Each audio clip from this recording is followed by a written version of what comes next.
we used to say back in the days, back in the 90s, we used to say something. There are places in the world, if they drop you and you cannot succeed there, forget it. You'll never be able to succeed anywhere. Why? Because life is not, it's not given to you on a golden plate. Life, it's a challenge. So you need to make the best of whatever is given to you. So you come and find challenges, but what are you going to do with about it? How can you navigate? How can you swim and reach your goal, your target? What is your target? Because, you know, today people are saying, oh, let's go back to Africa and start doing business. But the When they challenges arrive of doing there, business in Africa, they arrive there, and some after 6 months, they're ready to, they want to go back. Why? because they arrive with, they don't realize, for a lot of them, that they see themselves as Africans, but they actually became Americans or Europeans or Asians, depending on where they live. Because at a point, if you've said, if I take myself, I lived 7 years in Africa, my first 7 years. Then I was coming on holidays, right? But for the last 41 years, I've been in Europe. And I've been not in Europe only around Congolese people. I've been in Europe around everybody and doing my business in the European way, seeing laws and seeing society and the societal ways as a European, because that's where I live. So if I go to Kinshasa today and I have to spend 2 hours in traffic not moving, after 5 days I'm done. I want to go back. Exactly. And if I was talking to a friend of mine who's who he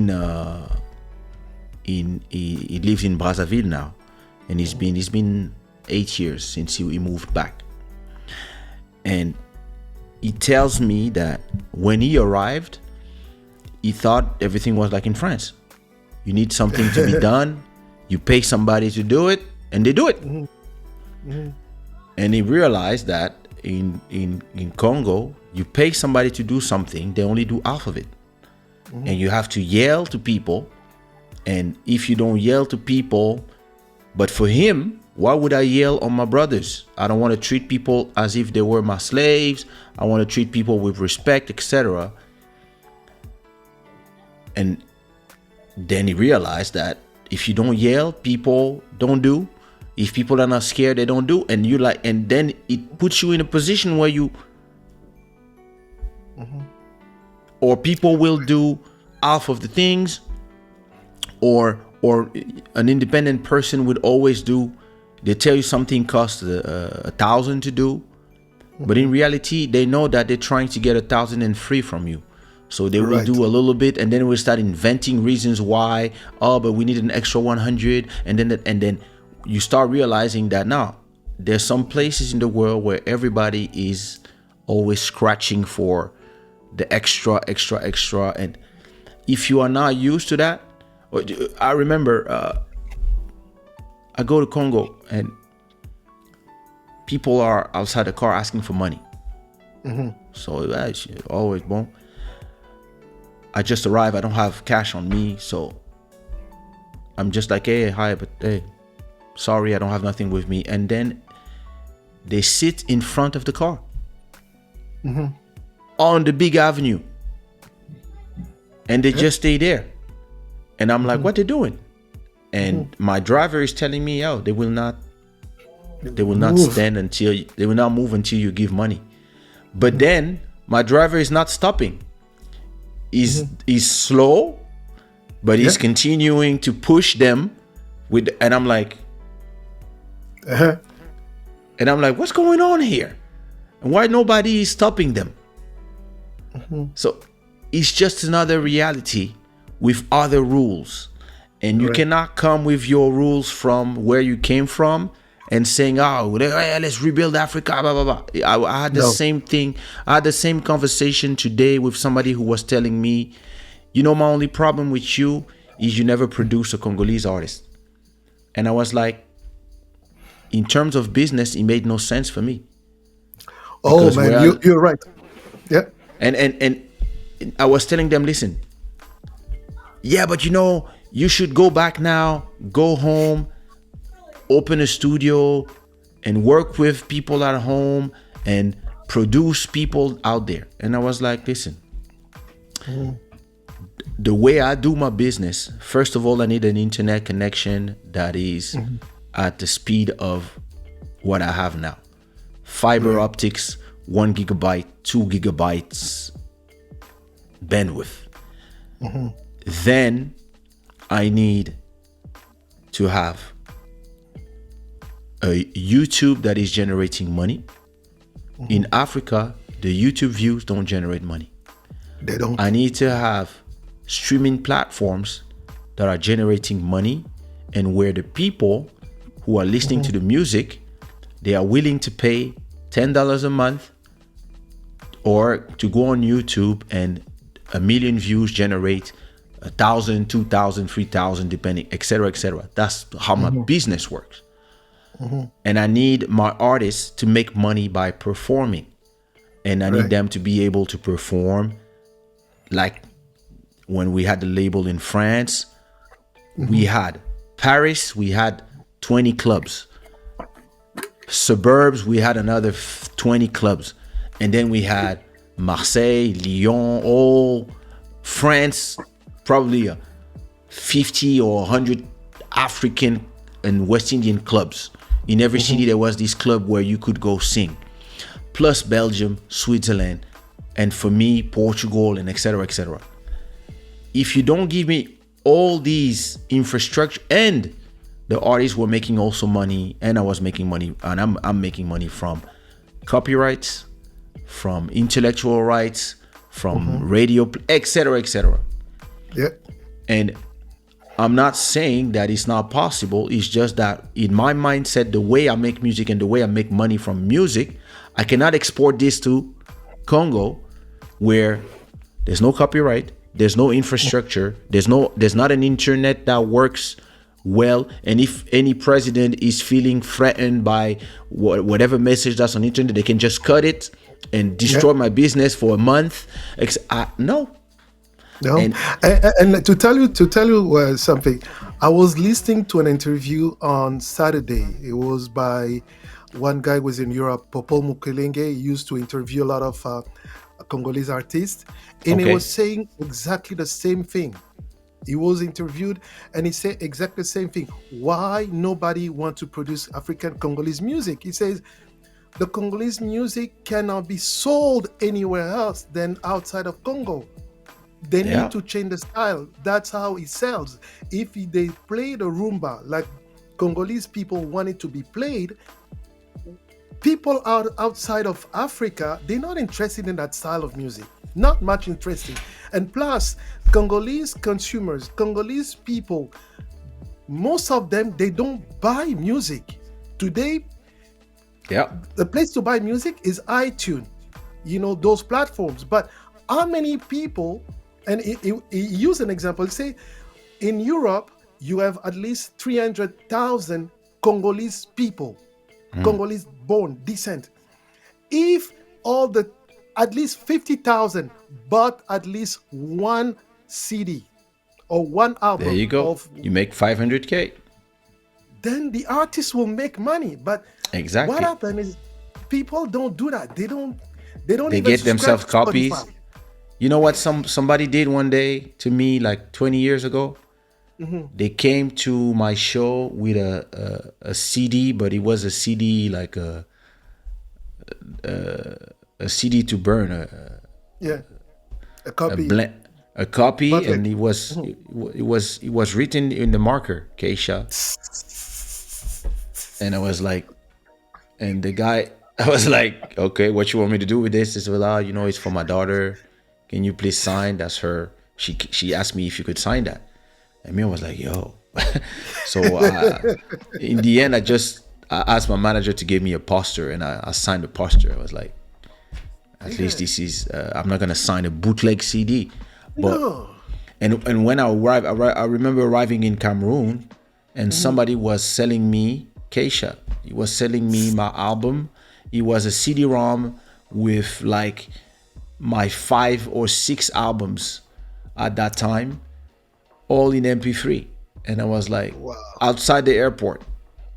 And and so how you make money as an artist, if you come from outside, you're gonna make in Europe and in the US, you're gonna make the Spotify, the iTunes money, the CD sales. And in Africa, you're just gonna do shows. Right. But then even as an artist, you need the infrastructure to be able to do shows. You're gonna need a TV station where you can perform. This exists. You're gonna need places where you can perform.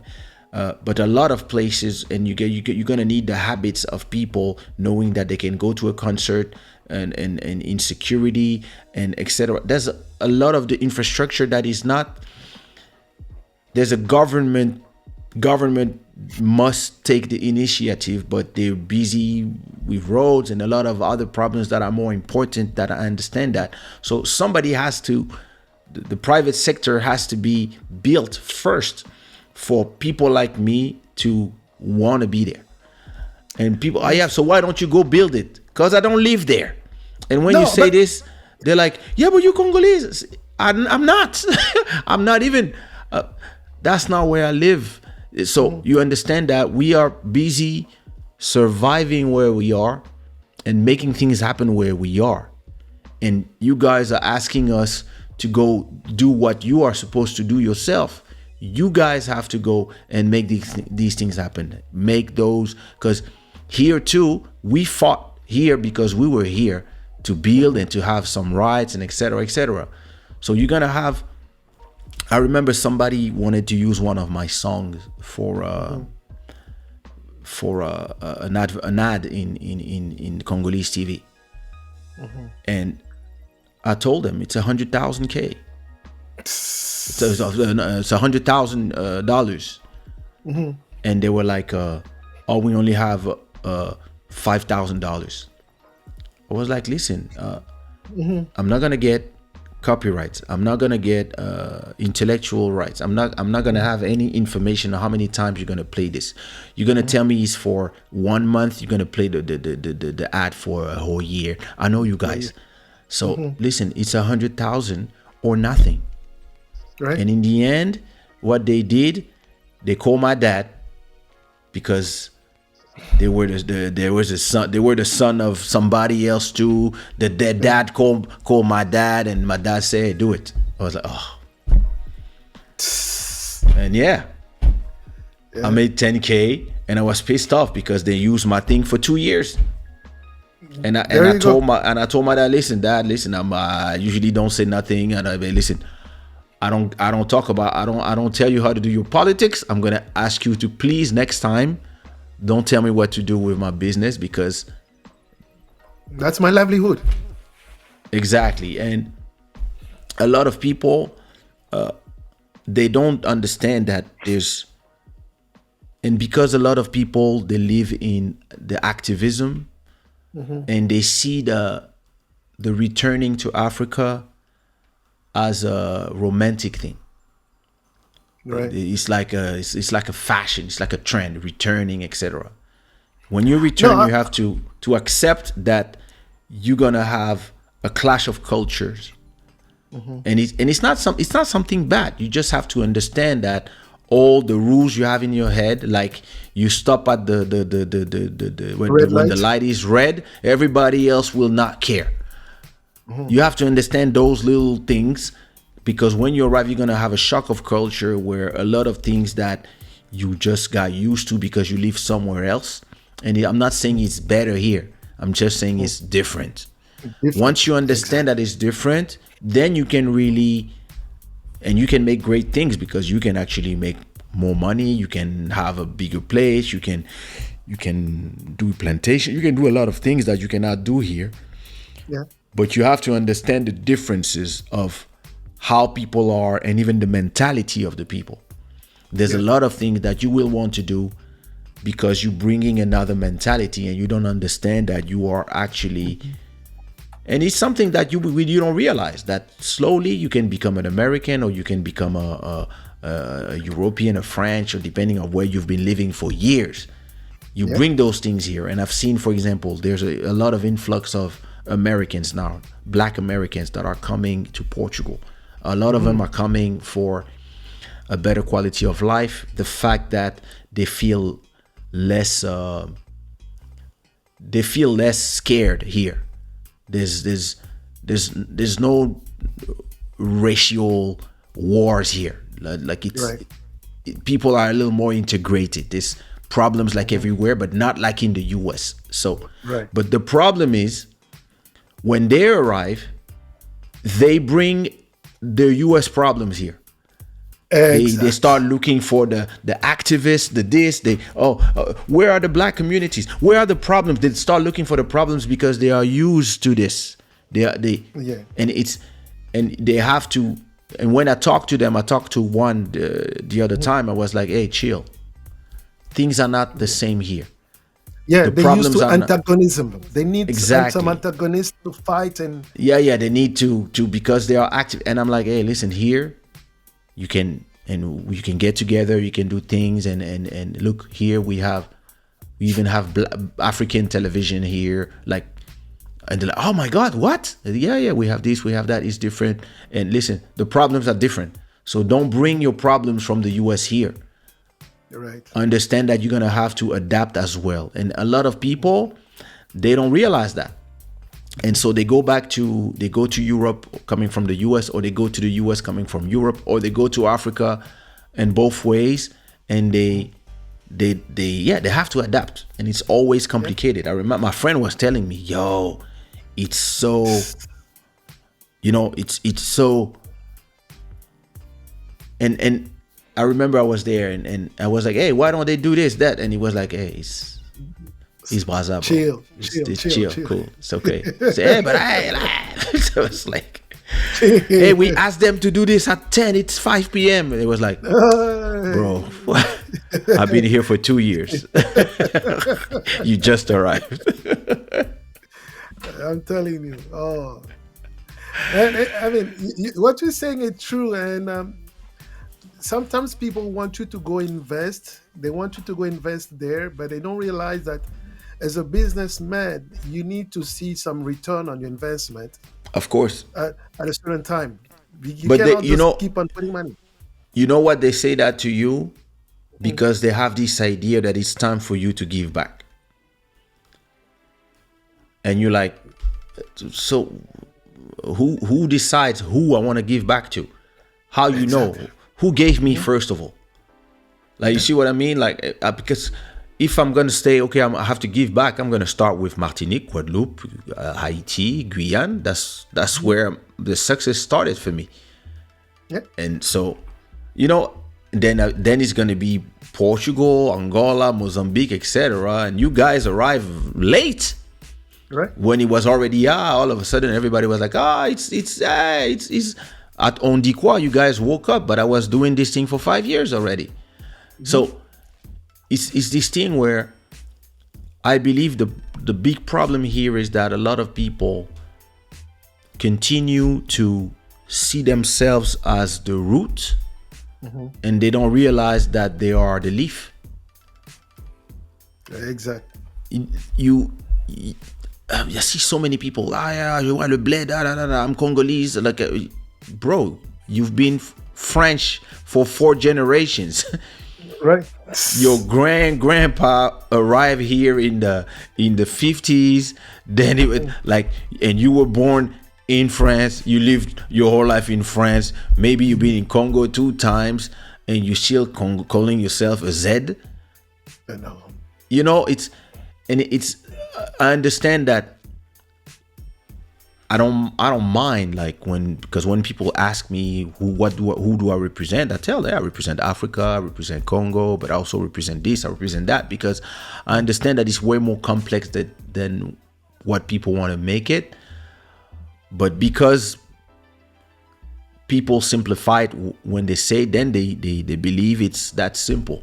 And then a lot of them, when they go to countries in Africa or in the West Indies too, there's a lot of Zouk artists that were from Paris, and they were killing it in Paris, and then in the summer they would go to the West Indies. And I kept telling people, be careful, because one day the West Indies will develop also their local artists, and you might have competition, and maybe people will be like, hey, we don't need you. Exactly. And that's exactly what happened. At a point, the local people started understanding all the techniques that we were using, and then you had competition from the locals, and then the locals were, hey, we want to go to Paris too, because we want to also go and conquer places.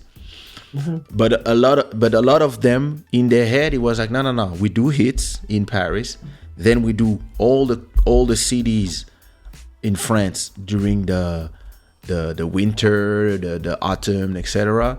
And when the spring comes, we start going to the West Indies and perform. And me, I was like, hey, they also have talent there, and one day, they will just do their own songs, and they will not need you. Right. I know it's not the same thing, because we come from outside, so we are the stars. Careful. Careful, and it's something that I've been theorizing for 20 years now. The moment where Africa becomes technologically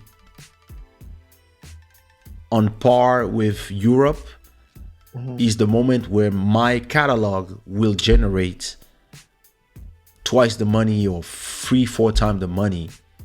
But interestingly, I was thinking this 20 years ago, 15 years ago, but what I see is that all these companies that are coming to Africa are struggling.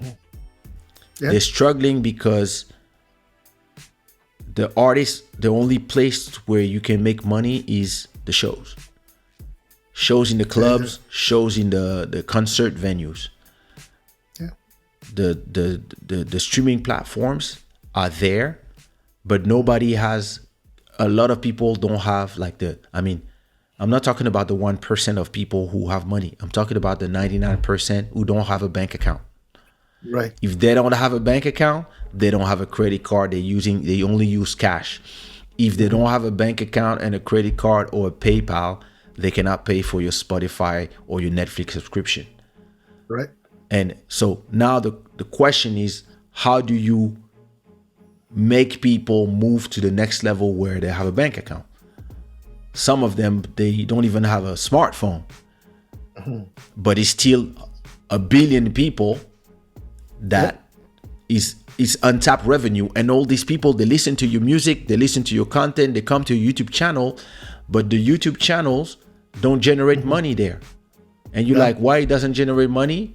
Because there's no ads. Why is there no ads? Because nobody is buying ads, or nobody is even selling ads for Google there for YouTube. Right. So somebody has to go and tell YouTube, hey, I want to be the one who will create the company and convince people that, hey, when you're going to spend $10,000 on or $1,000 on a campaign for whatever channel, give me 100 to be on YouTube. You will see the difference, and create that. But so how people pay for Spotify?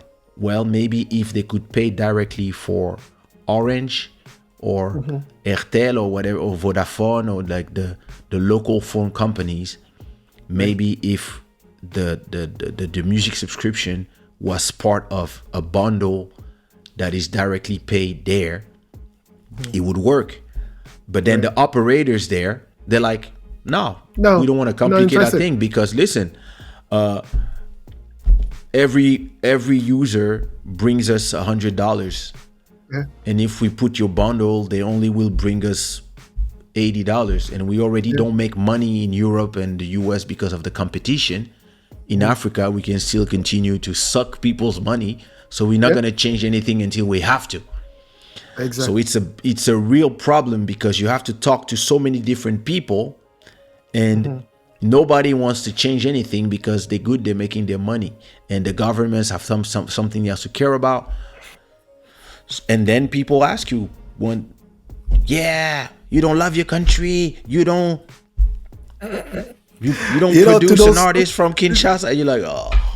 to those people, I'll say, like I said to a Brazilian friend who was asking me, why, I mean, American companies, they're not repatriating all the business. Say, because they make more money, having those factories in Asia than Yeah, bringing those factories back in America. cost less Simple. money. Cost less money. Cost less money because even look, if you have somebody in a place where you have a billion people, and you can pay people $5 an hour. Yeah. If you bring the factory to France, for example, first of all, the minimal salary is 1,005. On top of that, you have to put 1,000 of taxes. Yeah. So all of a sudden, that person that would cost you, I don't know, $5, 200 per month is now costing you 2,005.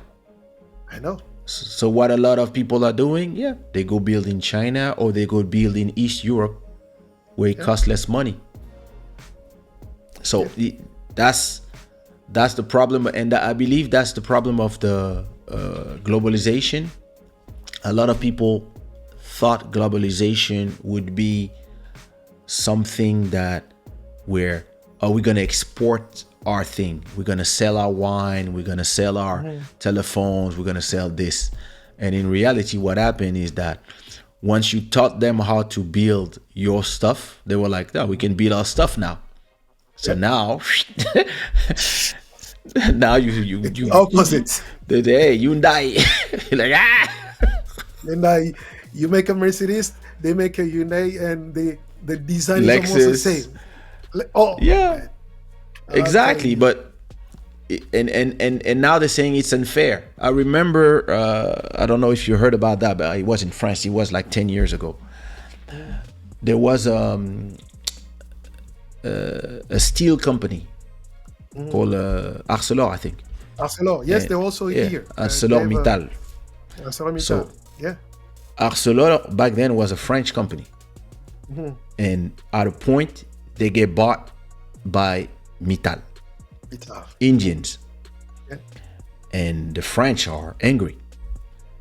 All the debates on TV. Yeah, how can we leave our stuff to be sold to Indians? And me, I'm like, well, when you guys go to India and buy stuff, or you go to Congo, you go to the rest of the world to buy stuff, yeah, some people from outside will buy stuff too. That's the open market. But already you see that, okay. So now the guys from Mittal are seeing that they have the factory is in, let's say Bordeaux, but the port is 100 kilometers from the factory. And they say, hey, for the cost, we're going to move the factory from the main city and we're going to bring it to this village that is still 100 kilometers away, but at least we are 5 kilometers from the port, which is better for the operation of bringing the steel in and out of the factory and transforming it, etc., etc. And it makes sense for them. And everybody went crazy.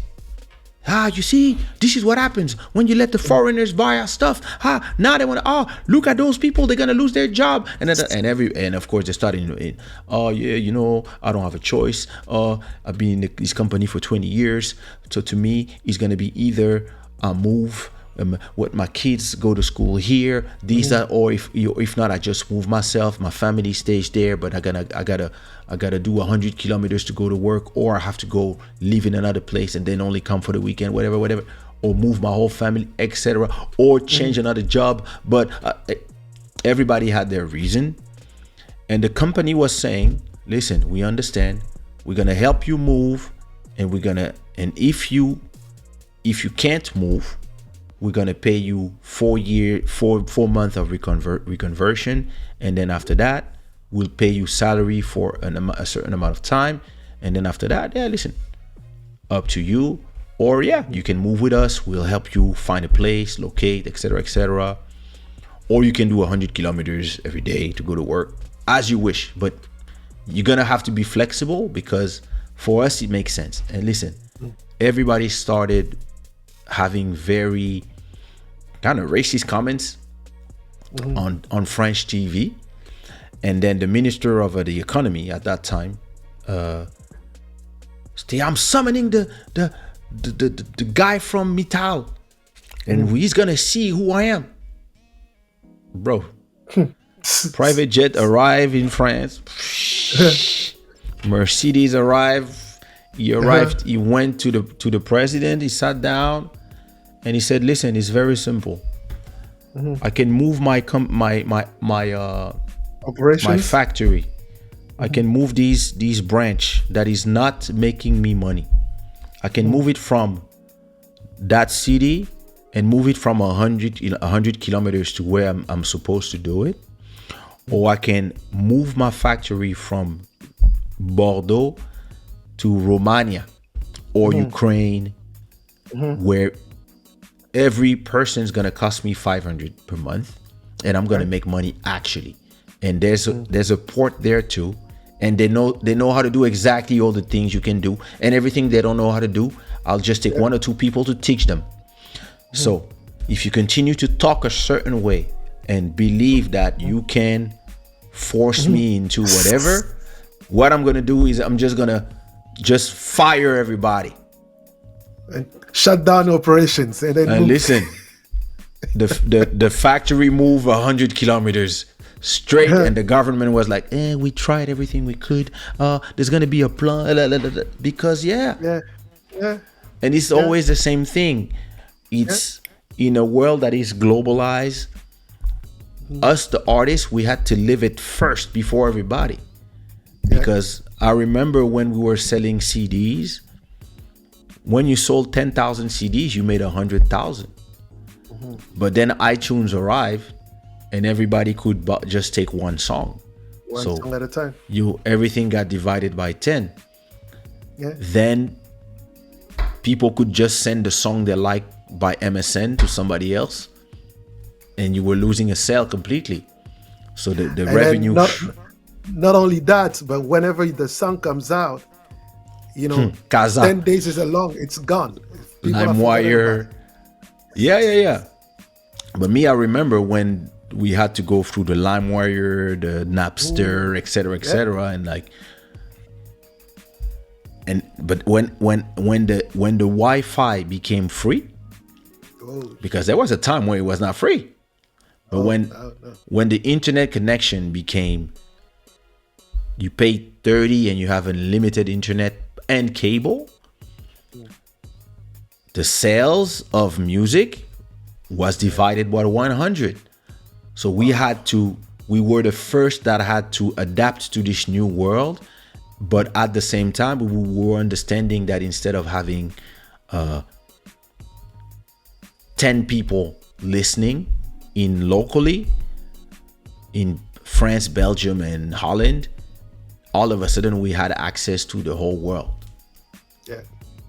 So all the sales that you were not making in a country, you could, of course, it's not the same as back in the 80s where you could sell like 10 million copies worldwide and make 100 million, but actually it gives you more freedom and more flexibility as a musician. And even if, to me, what I would say to an artist that is in Africa, look at the model of what the Nigerians did, where they branch out of Nigeria as artists, and you can be in Congo and make music for the rest of the world. You just need to have some lyrics in English in some of your songs. You just need to do some amapiano, do some this and that, and stop being obsessed with the idea that you have to just do one type of music, and still have 3-4 songs that represent where you're from. And then you can be on the local market with an international market with everybody else. instead of asking the people who are fighting for their life in Europe, what are you doing for us? And I'm like, am I your daddy? Oh man. And Telling you. Kendrick is saying something interesting. It seems like the Congolese music industry has the same struggle than the Haitian music industry. Yeah, no, it's the same in Martinique, Guadeloupe, Guyane. All our markets have the same problem. It's the lack of infrastructure.